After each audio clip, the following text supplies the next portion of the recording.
नागपुर जिले की रामटेक तहसील अंतर्गत आने वाले पिपरिया पेट से लेकर रामटेक गढ़ मंदिर तक निर्माण होने वाला रोपवे के विरोध में रामटेक गांधी चौक परिसर में सर्वदलीय जनसभा का आयोजन किया गया, जिसमें सर्वसम्मति से निर्धारित स्थल से रोपवे का निर्माण न करने की मांग की गई तथा प्रकरण को लेकर न्यायालय एवं आंदोलन का इशारा भी दिया गया। रोपवे निर्माण प्रक्रिया को लेकर आयोजित सर्वदलीय जनसभा में कांग्रेस, भाजपा, उबाटा प्रहार जनशक्ति पक्ष सहित अन्य स्थलीय नागरिक ने सहभाग लिया। आज रामटेक गांधी चौक इथे रामटेक गड मंदिराकरिता जो रोपवेचा जो एकंदरीत प्रस्ताव या ठिकाणी आलेला आहे, त्या रोपवेचं इन्स्टॉलेशन ज्या ठिकाणी होत आहे ते ठिकाण रोपवे करिता पर्यटनाच्या दृष्टिकोनातून हितकारक नसून तेथील लोकवस्तीच्या साठी सुद्धा ते अडचणीचं ठरत आहे।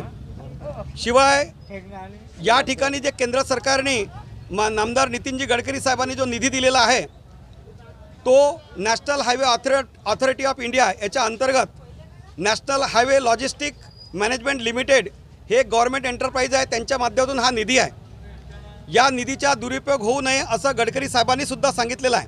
सर्व स्थानिकांनी आज या ठिकाणी बैठक घेतली, त्यांनी सांगितलं, समजावून सांगितलेलं आहे की या निधीचा दुरुपयोग कशा प्रकारे होत आहे, सरकारी निधीचा त्या ठिकाणी फसवणूक होत आहे, नागरिकाच्या जो काही एकंदरीत त्या ठिकाणी कुठलाही हितकारक होणार नाही, ना नगर परिषदेला प्रॉपर असे इन्कम मिळेल ना ग्रामपंचायतला, कारण त्या ठिकाणी पर्यटकच येऊ शकत नाही, तिथे पार्किंगची जागा नाही आहे, रहदारीसाठी त्या ठिकाणी वाहतुकीचे जास्तीत जास्त त्या ठिकाणी अडचण निर्माण होण्यासारखा स्पॉट आहे।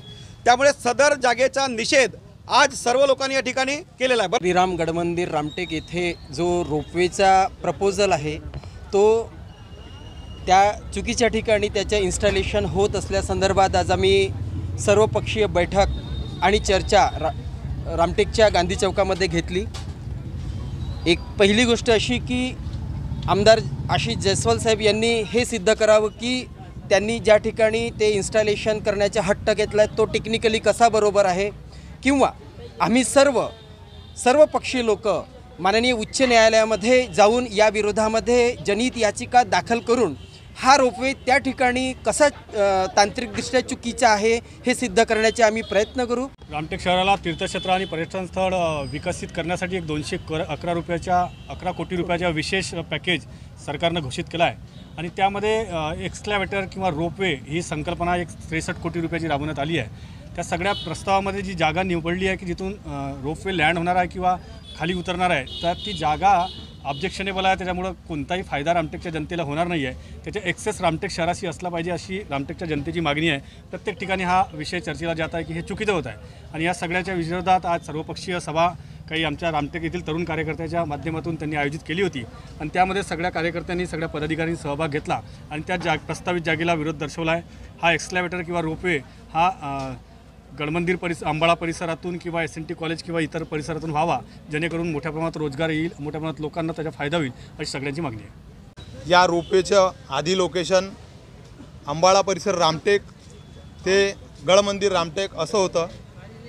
कोणालाही विश्वासात न घेता याचं लोकेशन पिपरिया पेठ चेरी फार्मच्या बाजूला येथून राम मंदिर रामटेक येथे एक्सिलेटरचं निर्माण होण्याकरिता हा निवेदन देण्यात आलं होतं। त्यामुळे हे प्रस्ताव पास झाला आहे गडकरी साहेबांच्या माध्यमातून आणि ती जागा चुकीची असल्यामुळे आज सर्व लोकांनी आपला विरोध इथे दर्शवला आहे आणि सर्व लोक जर हा प्रोजेक्ट इथेच थांबविला नाही किंवा या प्रोजेक्टला जागा चेंज करून मिळाली नाही तर रस्त्यावर येऊन आंदोलन करतील किंवा न्यायालयामध्ये जाऊन लढाई लढण्याचा सुद्धा आज इथे सर्व लोकांनी निर्णय घेतलेला आहे। सूर्याप्रमाणे तळपत राहो तुमच्या कर्तृत्वाची ख्याती, प्रेमाने विश्वासाने वृद्धिंगत व्हावी जन्मोजन्मीची नाती। पुलगाव देवळी विधानसभा क्षेत्राचे लोकप्रिय माजी राज्यमंत्री आमदार माननीय रणजितदादा कांबळे यांना वाढदिवसाच्या हार्दिक शुभेच्छा। शुभेच्छुक विदर्भ पाटबंधारे विकास महामंडळ कर्मचारी।